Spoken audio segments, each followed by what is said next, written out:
They find those videos that are the correct driver behavior and then feed that to the system to train it what to do. So it learns directly off video. It's closer to this video in, driving out system that Elon has always wanted to build. If you think of like the full autonomy stack, there's, perception, planning, control. There's different, pieces that add up to this puzzle of actually getting the car to drive itself. It used to be that this method, sort of the more like totally neural net based, like end-to-end deep learning type of method, was used in pieces of the stack, but not the full stack. So that's the major change. So again, it's more like video in, output out. It's probably closer to that ideal than they ever have been before. What's impressive about it is that it seems like it works. Well, the past 7 days have clearly been one of the most boring weeks in Tesla history. They've merely announced a refreshed Model 3 and seen a surge in interest and likely orders, turned on an utter fuck ton of new training compute, and blown us away with an incredible demo of FSD v12, end-to-end trained on nothing but video. And as I've mentioned in the past, the Robotaxi opportunity is very small and Tesla's just a car company, so I don't even know why they would have training compute or why a demo of FSD would be a big deal. But hey, I did see some pretty new pictures of a pretty new Tesla. That's cool. And of course, since it's been such a quiet week, Tesla stock reflects that, going basically nowhere, which totally makes sense. In this video, Tasha Keeney of Ark Invest shares some thoughts about Tesla's stunning, not at all important, very boring, unexciting FSD v12 demo that doesn't have profound implications that you should therefore definitely ignore. Oh, by the way, you guys should probably click the link in the pinned comment and subscribe over on X. Not only am I posting early access to every single one of my daily YouTube uploads, you can watch them first on X, but also loads of exclusive video content, including the latest, an expose on the deep state who are currently targeting Elon Musk. Why, you may ask? Well, unfortunately, now that Elon owns Twitter and people are able to freely share their thoughts, opinions, and ideas, those who seek to control the one true narrative have lost control of the one true narrative, just as we lead into the next US presidential election. If you're ready to take the red pill, click the link in the pinned comment. You mentioned Elon Musk. We have Tasha on to talk about some new updates in the FSD world. Tasha, let's switch gears here. Let's go to another end of the spectrum in the AI world. FSD, can you give us a breakdown of this recent weekend? It seems Elon Musk is testing out features live on his other company's platform, X.com. Curious what your thoughts are. And yeah, if you can break this down for us, it'd be great. Yeah, so this Friday night, I believe, Elon went live on X.com, showing a video of him and, he didn't show the person in the passenger seat, but it sounds a lot like the head of Autopilot. His name is Ashok Alaswamy. So they were test driving version 12 of FSD, Tesla's full self-driving software. Why do we care about watching this video? Well, Tasha, we actually don't care. Haven't you heard? Tesla's just a car company. And even if they weren't, autonomy is not a decatrillion-dollar opportunity, so we can safely ignore it, just like literally everyone on Wall Street did. As expected, it's now been a week, an entire week, since this mind-blowing demo. And what have we seen from Wall Street analysts covering Tesla? Tumbleweeds. What a gigantic surprise. In fairness, no one could possibly have seen the total lack of reaction from Wall Street coming, which is why I didn't tweet this a week ago. I expect tumbleweeds, or something like this, from Wall Street. Name, derp, role, automotive anal cyst. Title, Elon's FSD demo. Summary, we fail to see why this matters and urge investors to consider that Cruise and Waymo are light years ahead of Tesla, rating equal weight, Tesla price target, whatever it already is. Which was in response to this post on X. The litmus test as to whether a single analyst on Wall Street covering Tesla is fit to do so, will be what they publish, or fail to publish, on Monday regarding this FSD demo. Spoiler alert, it's now Friday, or Saturday, depending on when you're watching this, and nothing. Maybe I missed it. Please let me know in the comments below if a new research note was published this week that I somehow missed regarding this mind-blowing demo, but I won't hold my breath. In other words, Wall Street, the folks whose job it is to understand Tesla, to convey opportunity to investors relating to Tesla, didn't get it. They just didn't get it. Literally tumbleweeds. Thank fuck for Ark Invest though. They ain't analysts, but they do get it. Back to Tasha. Well, it's not out with consumers yet. So this is, something that the average person has not seen yet. It was a roughly 45-minute video. He drives around Palo Alto. It's clear that the system isn't perfect, but what's different about this versus what's in consumer cars today is that this latest generation of FSD is much more. It's one. There's it's fewer. It's less generated by, let's say, manually coded or like rules based AI. It's more that the data itself is curated versus the code lines curated to what you want. So the way to think of this is, or the way it was described, is okay. The car's not explicitly coded to know what a stop sign is. It's just shown videos of people correctly responding to stop signs, which, by the way, no one does. It's like less than 1% of people actually come to 0 miles per hour at a stop sign. But they find those videos that are the correct driver behavior and then feed that to the system to train it what to do. So it learns directly off video. It's closer to this video in, driving out system that Elon has always wanted to build. Video in, driving out. How succinct. Now, this is really important. A breakthrough moment. Prior to now, as I've mentioned, Tesla was cobbling together a bunch of different systems, a bunch of different rules, basically kind of bashing their head against the wall. Eventually, they will solve the problem, but it's a bit of a mess. There's conflicting signals, lots of noise. But hey, if it works, it works. My expectation was Tesla would first solve autonomy with this cobbled together patchwork. Over the long term, as I expected, as Tesla told us they intended on doing, eventually, the system would be end-to-end trained on nothing but video. But I thought that would be years away. This FSD v12 demo was a mind-blowing watershed moment. The capabilities are astonishing. In my opinion, the demonstration of FSD v12, the 45-minute drive around Palo Alto, showed there are no more unknown unknowns, no more potential obstacles in the way of where we are today in terms of its capabilities and ultimately becoming superhuman in terms of its ability. No more local maximums. There's now a very clear, well-lit path to solve autonomy and for robotaxis to awaken, which is why I've once again doubled down on my long-term prediction of the first Tesla robotaxi in 2024. This has been a target for a number of years. However, my confidence in this date has massively increased after the V12 demo.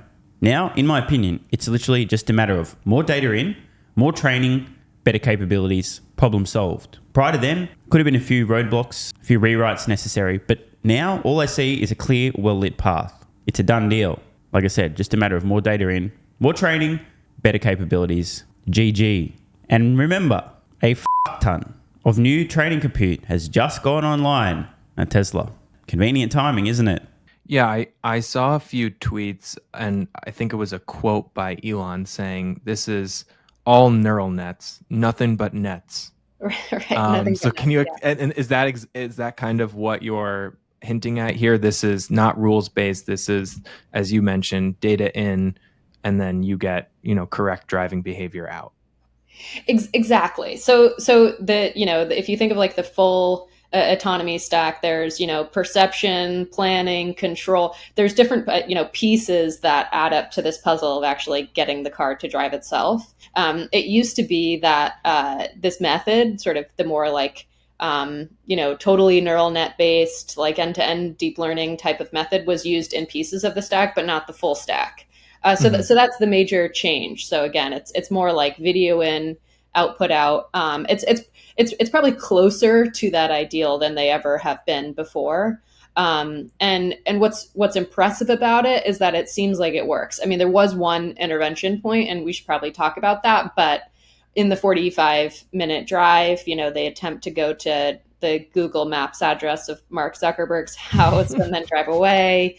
They go to and from the Tesla headquarters, and it mostly works. And it's not even in shadow mode yet, meaning shadow mode is when they take a new software feature, they run it in the background of the consumer Tesla cars to see when would the output that the simulation is running differ from what the driver does. And then they use that to train the system. So they haven't even done that step yet. So the fact that there was one intervention, I think, is relatively impressive. What was the intervention? Yeah, so they're at a stop. They're at an intersection with multiple stoplights, and basically it appears as if the car is assuming that the stoplight, that it's actually meant for the left-hand side lane to turn, is meant for the vehicle itself. So the car was going straight, not turning left, but it abided by the left-hand turn stoplight. So first of all, very minor, although I've seen a number of headlines about this. Elon, the car moves maybe a foot forward before Elon stops it. He recognizes it right away. So I saw some hot headlines that were like, it was going to run a red light. There's still someone behind the wheel training this thing. So I don't think it was close to endangering anyone. But yes, it's not perfect yet. And then, well, this is a side note, but I was thinking about this the other day. Humans have interventions with each other all the time, as in if you have a passenger, sometimes that passenger will, speak up and say, hey, you just missed the exit. Or so it's not, obviously humans aren't perfect, but it's interesting to think that, we intervene with each other when we're driving in the same car pretty often. At least maybe maybe I'm just a bad driver, because I feel like I get yelled at all the time for missing exits because I space out. But, I think that is kind of it was just a thought that popped into my head. Like, this actually happens to humans quite often. You know what else happens to humans in vehicles? We delete more than 1 million of ourselves every year. Clearly, we ain't perfect. Of course, I'm sure every single person watching is a perfect driver and they've never made a single mistake ever. Never accidentally merged into a lane without looking properly, and nearly no one would ever have done that because you're all perfect. But, the other drivers, the ones that are below average that aren't you, they're really bad. They make mistakes. So the point here, of course, as Tasha was mentioning, lots of headlines about one intervention here. But to the broader point, humans also make mistakes while driving. Lots of them. The goal here isn't perfection. It's continually improving. Becoming as safe as humans, then safer than humans, then 3 times safer, 5 times safer, 10 times safer, and so on. It amazes me that some people can't get past the mental block of, wait, it's not as good as a human yet, therefore it will never be as good as a human ever. Yes. And, Elon, so you're actually touching on something that was also in this video, which Elon says that the system technically could work without maps. So in other words, he said, well, you could just give it a GPS point and it might not know how to drive there. Like it might go down a dead end and then realize, oh, I'm at a dead end, and then turn back around to get to, the correct route to where you need to be. So yeah, this, I think the first version of autonomous cars that we will see, what is important? Well, are they safer than humans? We're already seeing that with autopilot. Our analysis suggests that a car with full self-driving enabled is already safer than a human-driven Tesla. It's certainly safer than the national average, but safer than a human-driven Tesla. And we use Tesla's, self-produced accident data to verify that. And then, can it drive in harsh weather scenarios? That's something people care about a lot. Well, humans aren't that good at driving in harsh weather. So I would guess that, the car is going to be cautious. Ashok mentioned in the video that it'll likely slow down in a rainstorm, similar to what we would do. But it's trained on human driving data. So it'll mostly try to mimic what we already do. And so, yeah, I don't think it'll be perfect. As you said, maybe it'll take a wrong turn sometimes. I think it'll likely be better than a human, and that's what matters. And then ultimately cheaper than a human too. So, we think what's going to drive this market is that robotaxis could be actually cheaper than driving your personal car, but certainly cheaper than ride-hail prices today. Or, you could imagine ride-hail produces a nice price ceiling for robotaxis to charge like a $4 per mile rate, but it could be as low as less than $1 at scale.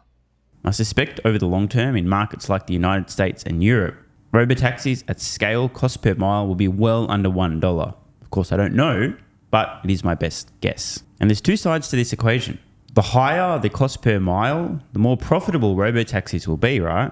But the cheaper the cost per mile, the more people who can use and will use robotaxis, meaning the more total miles driven. I actually suspect if costs can come down enough with extremely efficient, shout out to Tesla's electric motors and batteries, low maintenance, shout out to Tesla's and most electric vehicles, extremely reliable, shout out to Tesla's, robotaxis at scale, the cost could fall to as low as 25 cents per mile.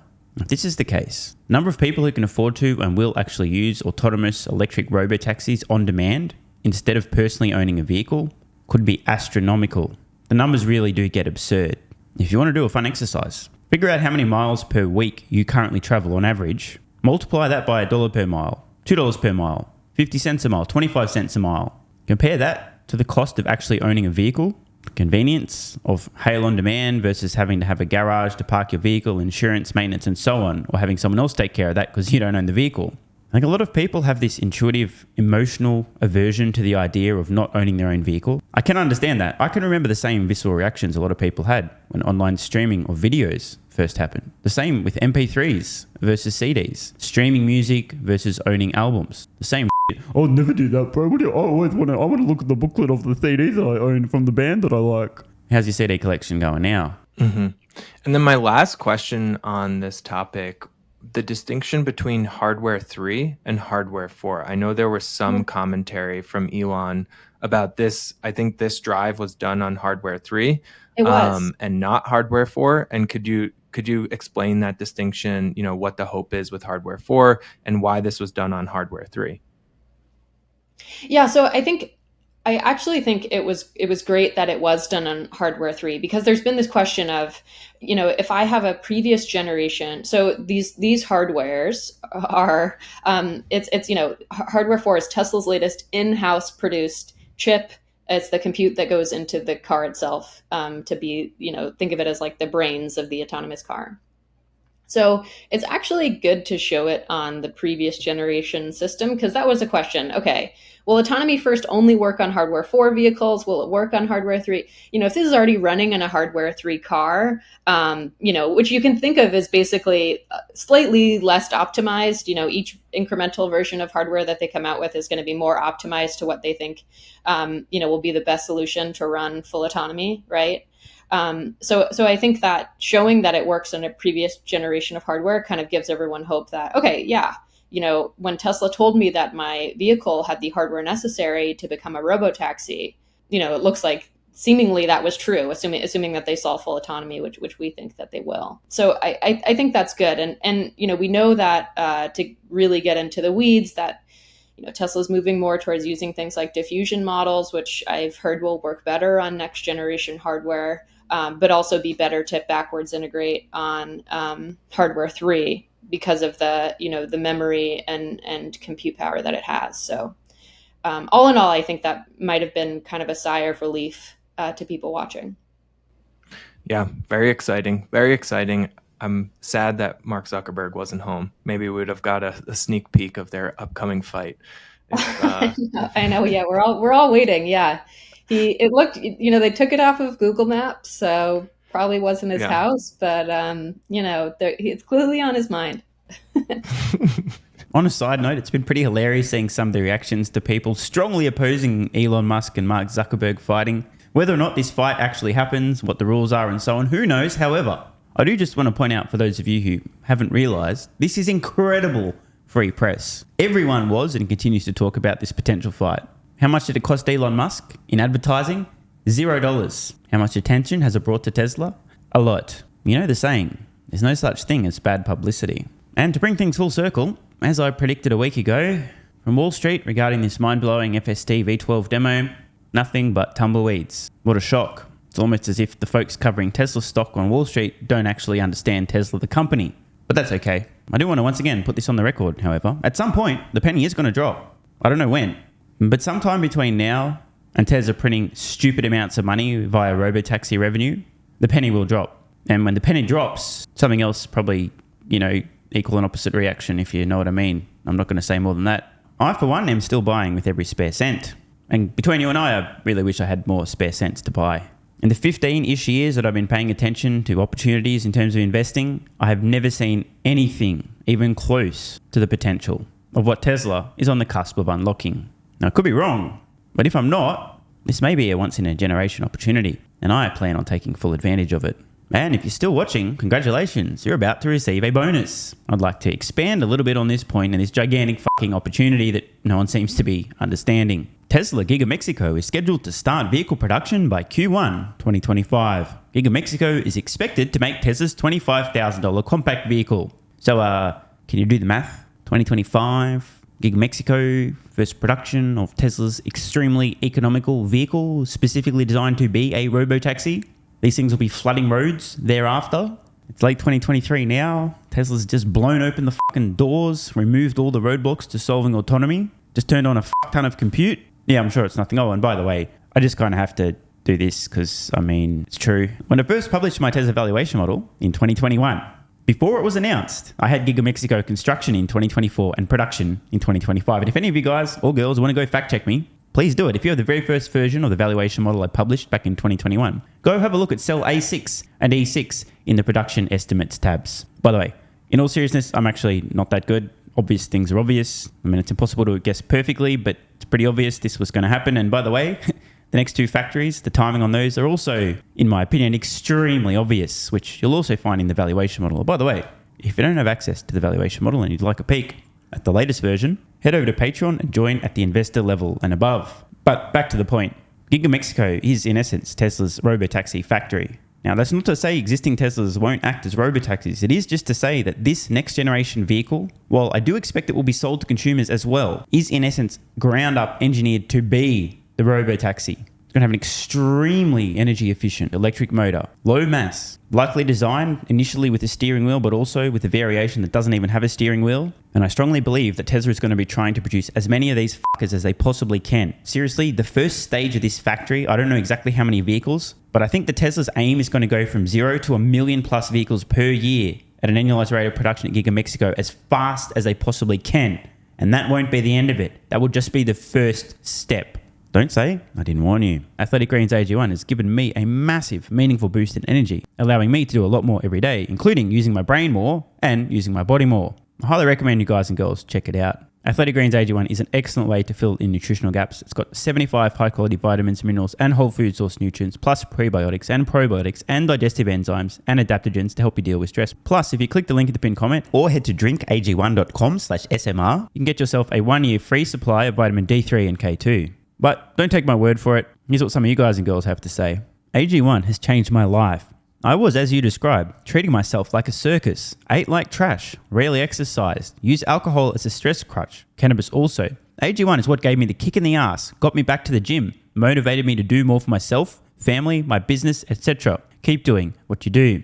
Now, I know there's some skeptics, the same kind of people who think Elon Musk is a fraud, reading this going, what do you thought? There's no way that's possible, bro. It must be a placebo effect. Believe it or not, this is a recurring theme. If you give your body everything it needs to feel and perform its best, including having a lot more energy, you'll need ways to use that energy. For me personally, that includes more exercise, moving my body more social activity, and more cognitively demanding tasks, including producing a fuck ton of exclusive content over on Twitter and on Patreon, plus my daily YouTube uploads. The proof's in the pudding. On to another testimonial from a viewer of this channel. SMR, you asked me to provide feedback on AG1. Here it is. It has helped with mental acuity, stamina, and intestinal waste management. Can't read between the lines. It certainly helps with regularity and digestion. That's what the digestive enzymes are for. It has also dramatically reduced my cravings for sugar. You guys need to stop eating sugar. It's fucking poison. I'm 50, 5'9", and overweight, aka a fat motherfucker. I think that's a technical term for overweight, isn't it? Is it fat motherfucker or obese? I can't remember. I average 100 hours a week in the West Texas oil fields as a safety supervisor. Jesus Christ, dude. No wonder you're struggling to keep your weight under control. 100 hours a week. Brutal. It has helped me lose weight. It is not an appetite suppressant. It can help fat people suppress cravings, and motivation to be healthier is critical for changing your diet. Love you, brother. Again, this is a great point. It's something people really don't seem to grasp. If you have more energy, everything becomes easier. It's like turning on easy mode for life. A few years ago, before I was taking AG1, my health was trash. I was struggling to get through the day, had afternoon fatigue. The last thing I wanted to do was either use my brain or move my body. Didn't have the energy. Now, my biggest struggle every day is figuring out ways to use that energy. I'm exercising way more, doing a lot more with my friends and family, and of course, my work output has increased substantially. And you can fact check me. Check out the average length of my videos I was posting to YouTube 3 years ago. Need I say more? And one final testimonial. Love this one.